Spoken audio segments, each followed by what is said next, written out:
Welcome back to Sledgehammer Horror, guys. I am Ken Sledge, and let's talk horror. Now, today I am joined by the amazing Anthony LaFauci. Anthony, how you doing today, man? I'm doing great, dude. It's nice to see you. Dude, it's nice to see you. I'm so glad we could make this happen. Before we talk about the reason why you're here, I would like people that don't know you to get to know you a little bit.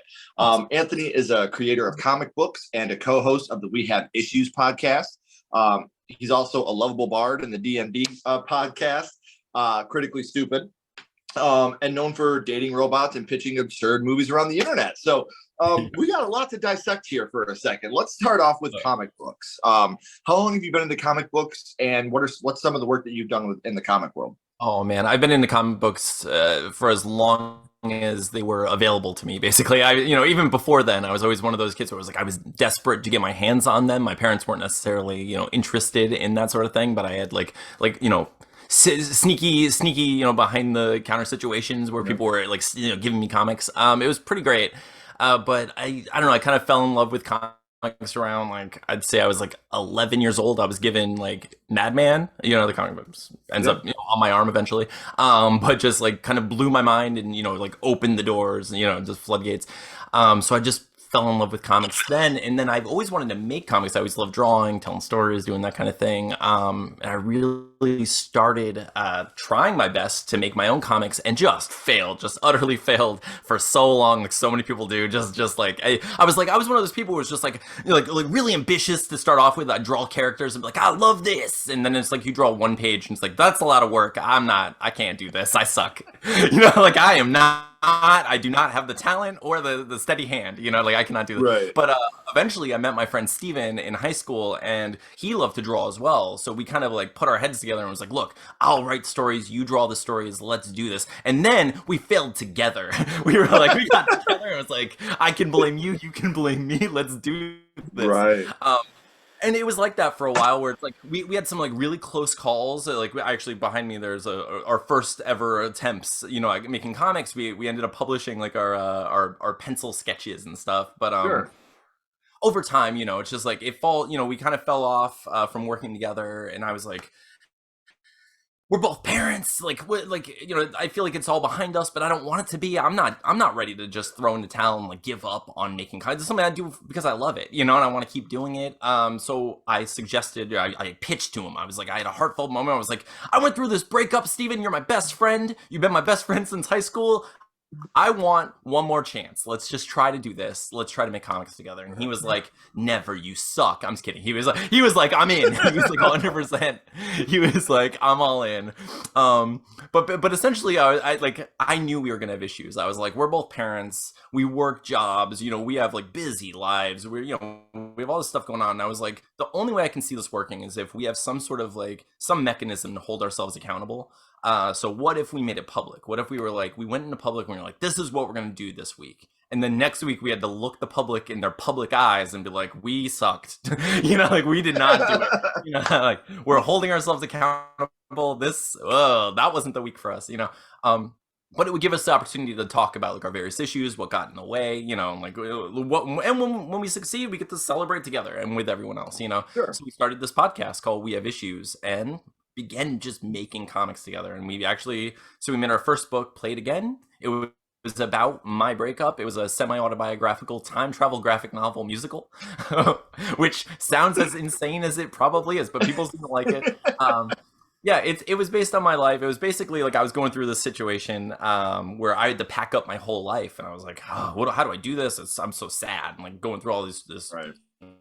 trauma, and I was you know what, I have to put on some music. So I don't think about it. That was a mistake. I was you put on music, and the first thing that happens is you're thrown into all the memories that music just dredges up, so in the book, the character me puts on this record, and as the song plays, he gets sucked back into a memory in time, thrown back in time into a memory, and has to relive a memory from his life that the song reminds him of. So he has to go through, so he has to go through that a few times, and find himself and realize some things about the relationship. And it's a fun story. It's an interesting, sad, depressing, but hilarious story. Well, the good thing is, if you guys want to check all this stuff out, you don't have to go far to look. because I have all of Anthony's social media links, podcast links, everything right down here in the description. So make sure that you're checking him out. Make sure you're checking out the We Have Issues podcast. Obviously, I don't bring anybody on here unless I truly am a fan of their content. I think they're doing good work. So make sure you're checking him out. Now, what about Critically Stupid? What got you started with that? Oh man, I'll try to keep it short. I'm sorry, but You're good, man. Dude, so I watched the podcast Harmontown. It was like my favorite thing for a long time. It was Dan Harmon's podcast when he was making Community, and he got fired from Community. He was making it. I was in love with that podcast. It was like my best friend at the time. I was living alone. I was just like, every week it's like a family. So they played Dungeons and Dragons on that show, and I was like, I want nothing more than for that to be my life. Like, this sounds like the coolest. It sounded like so much fun. I was like, these people are improvising, they're having fun, they're being funny, but they're also telling a story. This is everything I love. And then I just had no friends. I had no one in my life. I had Steven, and he was like, I'm married and happy, and I can't do that nerd junk. And I was like, how dare you like throw me to the wolves of the internet. He's successful in his relatieships, whereas I'm the other thing. You piece of shit, Steven. Right? That's what, like, how dare he? No. But I always wanted to play D&D, and like I put that out there on the internet, and I was just like, listen, I'm desperate. If anyone wants to play with me, I will. I need friends. But someone on the internet, at Drunk Scribe on Twitter posted, and he was like, hey, I'm gonna put together this podcast. I'm a DM. I would like to find some people. I just threw my name in the hat to see what would happen. And he just contacted me almost immediately to be like, you're not funny or clever enough for this show, I'm sorry. And I was like, you need to get off my case. No, but he was like, are you sure you can do this? I know you're doing a lot, basically. And I was like, yeah. I can. I know. I do. I have a lot of like, like pots on the, like I have a lot going on right now, but not a lot of spoons, as they say, but I want this. I want to do it.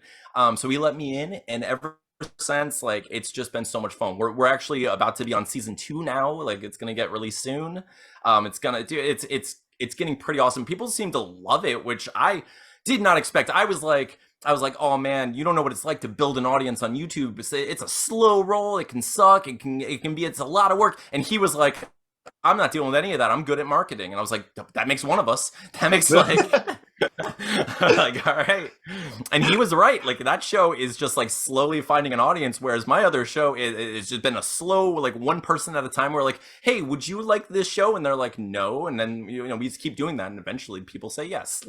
Slowly. In this business, like, you hear no 100 times for every yes you hear. So if you can't handle rejection, podcasting, YouTubing is probably not the thing for you. Like, I'm just throwing that out there because oh boy. Oh yeah, man. If I had $1 for every no I heard, I wouldn't have to do this anymore. So yeah, exactly. And I do love your shirt, by the way. We're not talking about that movie today. I know. But dude, that's a dope shirt, but it is a cool segue, because I'll get back to how that's a segue here in a second, but we got to go back to the past, Anthony, and we got to talk about what got you started in the horror genre, your first horror movie. And the first horror movie, Anthony, that you watched was? It was the 1990 It miniseries was the first thing that I ever watched as a kid. Now, I know what you're probably thinking, guys. You're like, It 1990 to The Thing. How can you segue that? Well, here's how I'm going to do it. I'm going to do 6 degrees of The Thing here real quick. Yes. Without It 1990, you would not have had It 2017. Without It 2017, you wouldn't have It 2019. And in It 2019, they have an amazing callback to that moment right there with Stanley's head when it comes out of the fridge, and it's got the arms on it like The Thing. And that is such in the theater, I was like, oh, The Thing. That's a total head nod to The Thing. And so, like I said, without these movies, that wouldn't be possible. So I think it's awesome that you wore that shirt, man. So let me ask you, do you remember about how old you were the first time you had seen the miniseries? Okay, so, I mean, I had to be 5 or 6.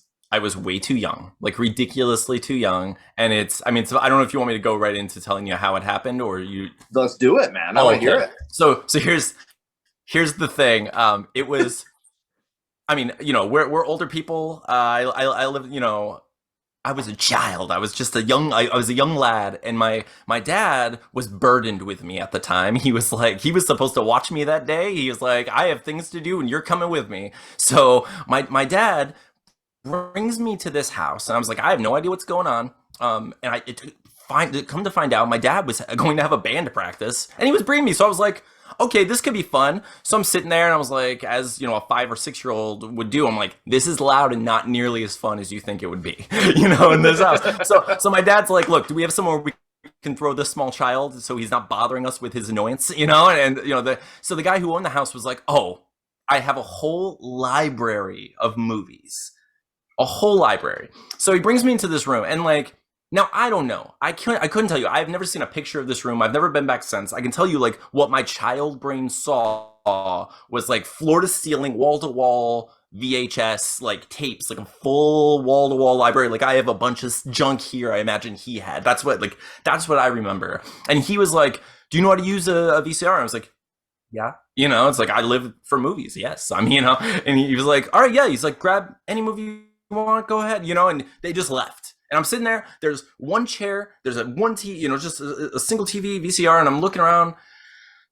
I grabbed this case, just this like white case, and I see like these like monstery hands, and I was like, this looks cool, and I was a child. So I put it in, and I was all by myself in the dark, 5 or 6 years old, watching it. And I just was not prepared for what I was about to see, honestly. So, yeah. That's amazing. I love the fact that they were like, hey, can you do something with a small child? If it had been me, I'd have put you in the kick drum and put the top back on it. Like, okay, now, how loud is it, you son of a bitch? Oh, yeah. No, but that's awesome, man. And it's funny because, like, I hear so much of myself in what you're saying because I told you before we started recording, I was lucky enough to grow up in a video store. So wall-to-wall VHSs is something I grew up with. And, growing up, I was a huge fan of music, still am. I played in bands my whole life. And awesome. That started from watching my cousins, going out and playing and like just being like, wow, this is so fucking cool. I want to do this. And transitioning from that to the It miniseries is such a dope thing. Like you got rock and roll in one room and then fucking Satan in the other. Like, it's so fucking dope. So we know that you were, young man at the time, and you're watching this movie by yourself. And as a young man watching this movie by yourself can get pretty heavy. Do you remember which scene it was that affected you the most?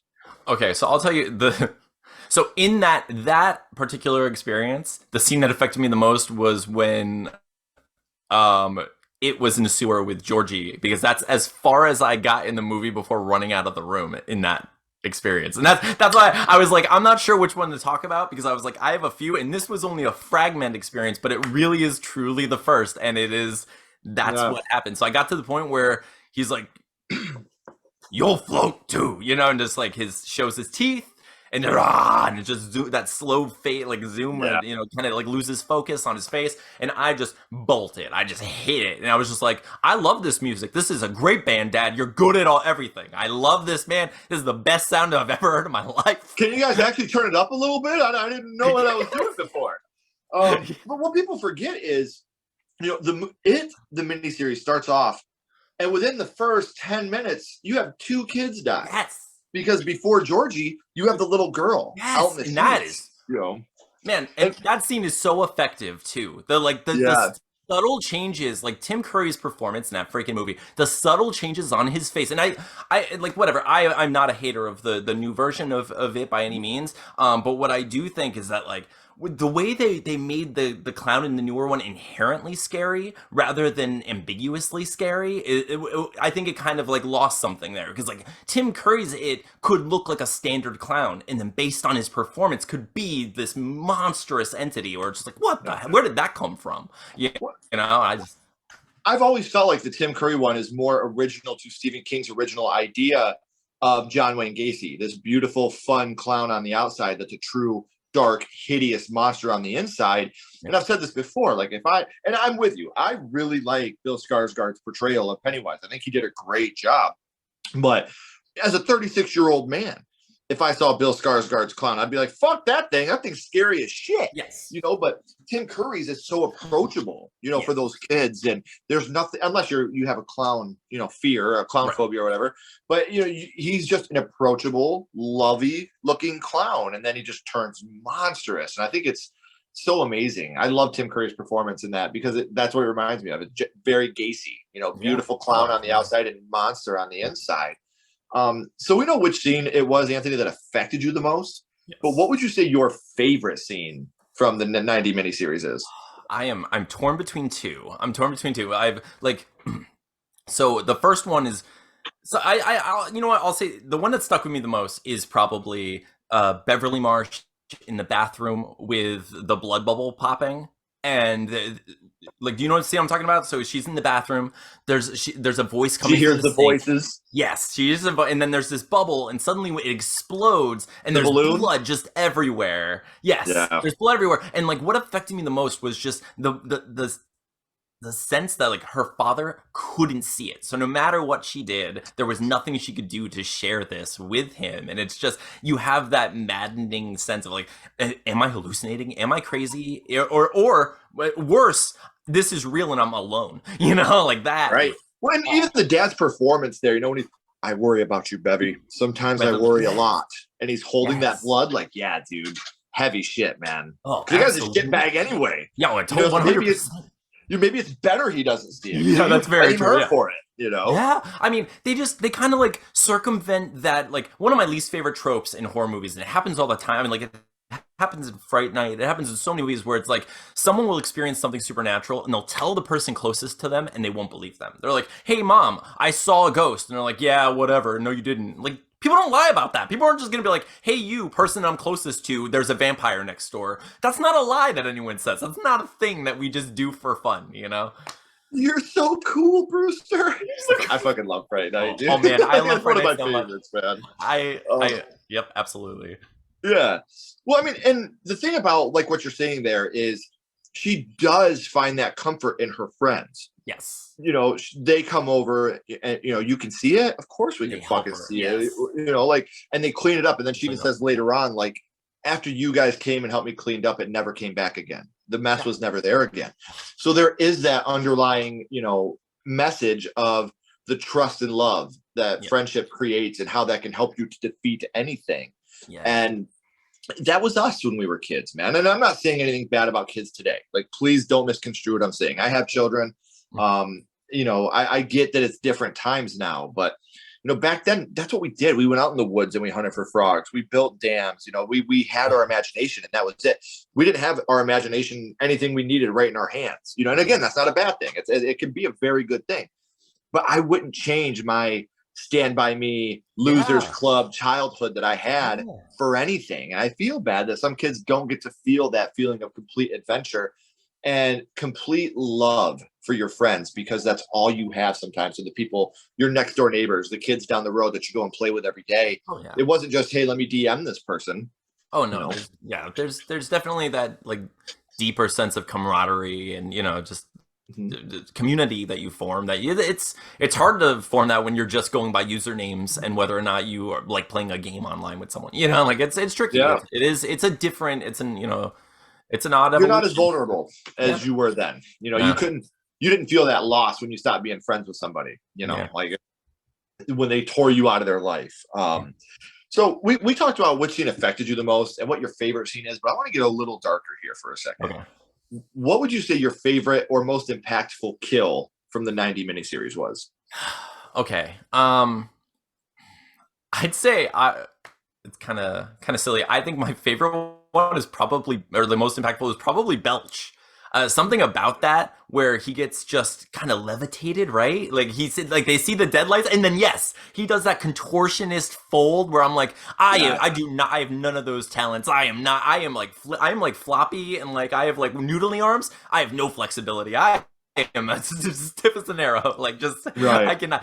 I see his body completely fold over and go into a pipe, and I'm like, that's not okay or natural, and he is gone forever. Like that guy. His face, man, how his eyes are still open. He still has that fear look on his face. Like, dude, and that's the 1 millisecond for the movie that you see humanity out of Henry Bowers. You know what I mean? Yes. Like that's that Yeah. 1 second where we were just talking about.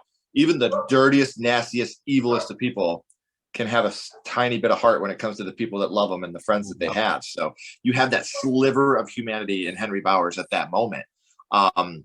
So we obviously talk about these movies and what they mean to us. And right now, remakes, requels, sequels, that's kind of all the rage in Hollywood right now. I think you did say that you had seen them, but are you a fan of the 17 and 19 theatrical releases of the It films? Yeah, I thought they were a lot of fun. I like, just like anything else, there were some things that I kind of like, some things that weren't for me, or it's just like, I'm not a big fan of that performance, but it's really hard to tear yourself out of like the comparisons, especially when you Right. grow up, like, obviously I grew up with the Tim Curry's representation of the thing, of it. And there's some things about the newer performance that I didn't love. That being said, there are a lot of super effective scenes in that movie, Yeah. in those movies, and I really dig it. And like and even what I saw a lot of people were giving crap to the movies like where they had like comedic scenes. Wow, you two look amazing. What the fuck happened to me? A lot of people like were giving that crap, and I kind of like that. I like the little bit of levity and a little bit of awkward. Like it was in the original too. Like it was The funny. miniseries had it too, man. So many times, like he's digging the graves, he's doing all these like little things. I mean, like what was it? Stanley's head in the like when he's like making all the jokes and being funny is like. There was a lot of that in the original, and I was there for it. And I like the comedic touches in the new one too. I thought they did a pretty good job with it, So it's Even in the is your refrigerator running? It Yeah. is. Well, you better go and catch it. Ha ha ha ha ha ha. You have all those moments, and yes, like that's that you can't have to me a clown movie without having your clown have some type of personality. I mean, even look at Art the Clown, Terrifier. He doesn't talk at all throughout the whole movie, but he has personality. So, oh my god, Like incredible. So, I mean, I love a horror comedy, and I wouldn't even call the It movies horror comedies. There are fucking horror movies that have sprinkles of levity, and I will say that It 2019 was the movie that showed me that Bill Hader is a fucking actor. Yes. Like that dude, his performance in 2019 alone, like blew me away, man. Like his whole arc throughout that whole movie was fucking just so perfect, so amazing. I mean, he's superb, and then of course, like Barry, he just shows like just completely shines. If you watch Barry, it's insane.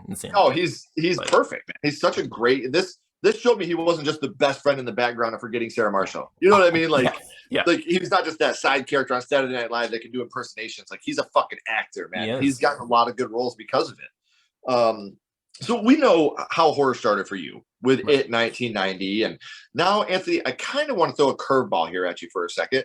My little buddy Ghostface is here, and he has a question for you. What's your favorite scary movie, Anthony? What is your favorite horror movie of all time? Okay, if we're going straight horror, or at the very least like non-horror comedy, I'm gonna say probably The Thing. That's probably The Thing. I know it's a safe answer. Usually, I mean, Evil Dead 2 is one of my favorite horror movies of all time as well. I mean, I have an Ash tattoo. This movie was the movie that was the first thing that got me to question who the hell makes this stuff? That was what happened. I watched Evil Dead 2 and I was like, someone made this. This is insane. Like, what is this? How do I get that job? How do I make this my life to some degree? Because like, holy crap, this is amazing. So that was, that's one of my favorites, and it always will be. One of the best sequels of all time. Like I put that up there with Terminator 2, Aliens, Empire Strikes Back.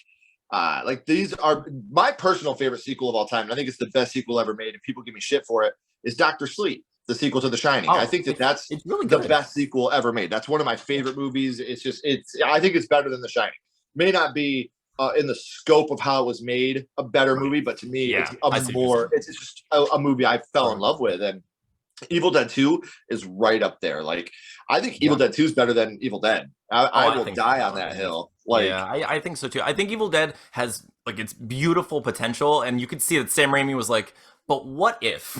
you know? And it was like, okay, great, let's do this. And then you get to see Bruce Campbell become the one-man act in Evil Dead 2, man. Like his physical comedy, like he's doing his own stunts, running into shit, breaking shit. Like Bruce Campbell is a fucking, like, he is a god among men. For sure. Yeah. Yeah. And it was just so amazing to watch that come to life, because you watch the first Evil Dead and he's a bitch throughout most of that movie, man. Like, my favorite is when the bookshelf falls on him and he just has like this one sliver of wood over his shoulder and he just can't. He's just completely destroyed by it. Just can't get up. It's impossible. It was amazing. So awesome, man. I do, Anthony. I want to say thank you, man, for coming out here and hanging out with me for a little bit, talking about your podcast. And I want to remind everybody, because we're at the end of the third act and the credits are about to roll, the curtain's about to drop, but all of his social media links, as well as all of his podcasts, everything is down here in the description, guys. So make sure you're giving him a follow. Make sure you're subscribing to the podcast so you can become a part of that family as well. So, Anthony, before I let you go, we always end this with the same question. What we're going to do is we're going to bounce back to the 1990 miniseries of It, and we're going to rank this on a skull count. Now, we're not ranking this on acting, production, score, direction, nothing like that. What we're doing is ranking the miniseries on how much it affected you on your first viewing. So 0 skulls being not effective, 5 being extremely effective.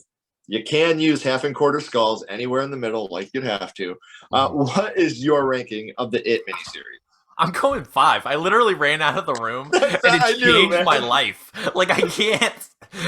I have to give credit where credit's due. Like as much as I want to be someone who's just like, well, let me be as careful with this rating as possible. No, the truth is it was like insanely, ridiculously, absurdly effective. It did its job. It scared the crap out of me, and it made me want to come back and finish it. So it's like, and I posted this question on Twitter, since I was going to be on your show, and I was like, I want to see what other people want to say, because I toiled over this, because I had several answers where I was like, it could be any of these that I watched like all the way through. I was like, maybe that was the issue, so I was like going through it, but I asked people, and a lot of people, like I think it was like 4 or 5 people were like, I watched this movie and I never watched another horror movie again. And I was like, that's too effective. Like I didn't have that situation. Like I was scared and then fell in love with the thing. I was like, hell yeah.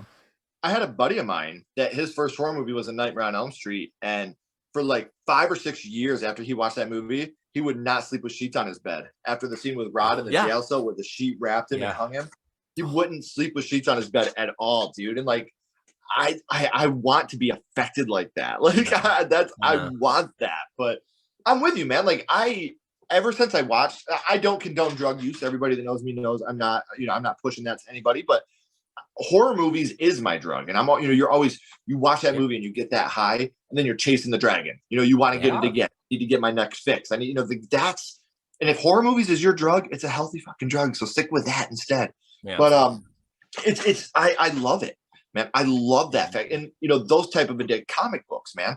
I remember being a kid, and I remember thinking I was going to be a fucking millionaire, man, because I was going to buy 2 issues of The Death of Superman and have one open and then have the other one still in the black bag with the newspaper clippings, and Superman's dying. It came out January 9th, man. I remember the day before my birthday, and I was so amped. I was like, Mom, don't worry, I got you. I'm going to take care of you the rest of your life, because this is going to be worth $1 million someday. I'm going to have it still sealed with the newspaper, everything. And then they brought him back like a month later, and I was like, fuck, man. That was worth like $8. And that was the day you became Lex Luthor. Yep. That's when the evil scheming began, man. So again, Anthony, thank you for coming out and spending some time with me here for a little bit. But please, my friend, don't go anywhere. I got a couple more questions for you. Everybody else, as always, keep talking horror, stay what you are, and we'll see you guys soon.